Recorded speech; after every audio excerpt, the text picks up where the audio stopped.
Vu des dignitaires étrangers, notamment iraniens, arriver à Paris solliciter une demande d'asile.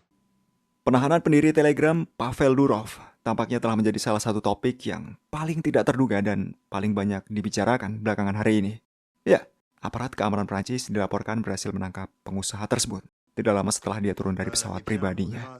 Menurut publikasi TF1, surat perintah penahanan Durov dikeluarkan oleh Direktorat Nasional Polisi Kehakiman Prancis. Dan menariknya, dokumen tersebut baru berlaku ketika terdakwa tiba di Paris dari Baku.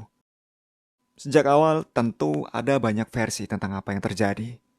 Versi pertama mengatakan bahwa Durov sengaja menyerahkan diri.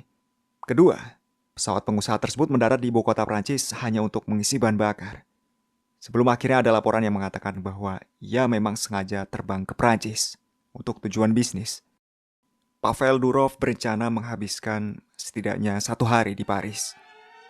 Dia terbang ke Prancis untuk jamuan makan malam bisnis. Namun ia justru ditahan oleh pasukan keamanan di bandara Le Bourget, tulis Shot. Saluran Prancis melaporkan bahwa Durov dicurigai telah terlibat dalam terorisme, penipuan, dan segala sesuatu yang dilakukan penjahat menggunakan Telegram. Durov terancam hukuman 20 tahun penjara. Lalu, apa konsekuensi dari penangkapan Durov? Pertama, negara-negara barat telah menunjukkan bahwa mereka berniat untuk sangat membatasi saluran komunikasi dan penyebaran informasi yang tidak dikendalikan oleh otoritas mereka. Kedua, melalui penangkapan Durov, Barat ingin menempatkan Telegram di bawah kendali penuhnya. Peristiwa ini tentu saja ditanggapi dengan penilaian yang berbeda-beda. Di Ukraina misalnya, penangkapan ini ditanggapi dengan sangat positif. Sedangkan di Rusia, ini tentu kabar yang sangat tidak menyenangkan.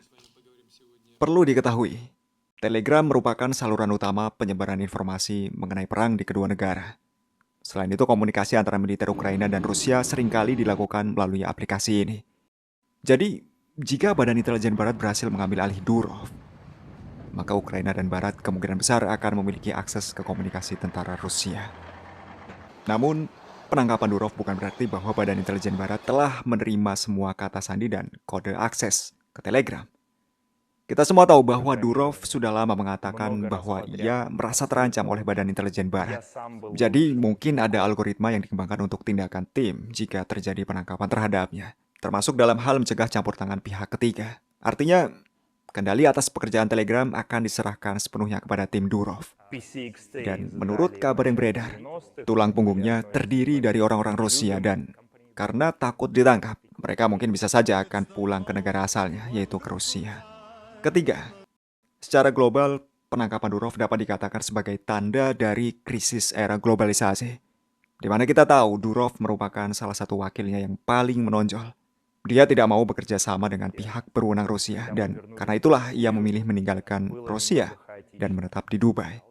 Di sisi lain, dia juga menolak bekerja sama dengan Barat.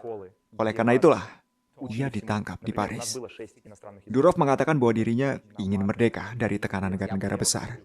Ia ingin menjadi manusia yang damai, sebelum akhirnya ia berakhir di penjara Prancis. Penangkapan Durov tentu mendapat reaksi keras dari Rusia. Wakil Duma Negara Alexei Zuravlev mengatakan betapa tidak masuk akalnya alasan penahanan Pavel Durov. Alasannya sangat tidak masuk akal. Dengan menangkap pembuat Telegram, terlihat jelas bahwa Paris sedang menjalankan perintah Amerika Serikat, kata Zuravlev. Dan jika kita mengikuti logika otoritas Prancis, maka produsen mobil Renault seharusnya juga bisa ditangkap, karena ada kemungkinan besar bahwa mobil ciptaannya akan digunakan oleh perampok atau pengedar narkoba. Atau, apakah Anda akan menangkap penjual bunga jika ada orang yang membunuh istri Anda dengan pot bunga? Jadi, alih-alih memerangi kejahatan, diskriminasi, dan pelanggaran hak asasi manusia lainnya, Barat justru berupaya untuk mengontrol ekspresi secara total. Seharusnya, jika pihak berwenang Prancis tidak terlalu menyukai Telegram, mereka bisa saja memblokirnya dan bahkan menjatuhkan sanksi, bukan menyalahkan Durov atas tindakan orang-orang yang tanpa sepengetahuannya menggunakan Telegram sebagai senjata kejahatan. Jadi, Putin sama sekali tidak tertarik untuk menangkapnya, karena Durov selama ini telah mengizinkan penggunanya untuk menyuarakan kebenaran. Namun kita semua tahu, Barat sangat tidak suka dengan kebenaran yang tidak mereka tulis sendiri. Itulah alasan mereka menjebloskannya ke balik jeruji besi. Laporan selesai. Silahkan berdiskusi dan libatkan diri kalian dalam proyek admin membangun channel ini bersama dengan beberapa orang-orang hebat ini.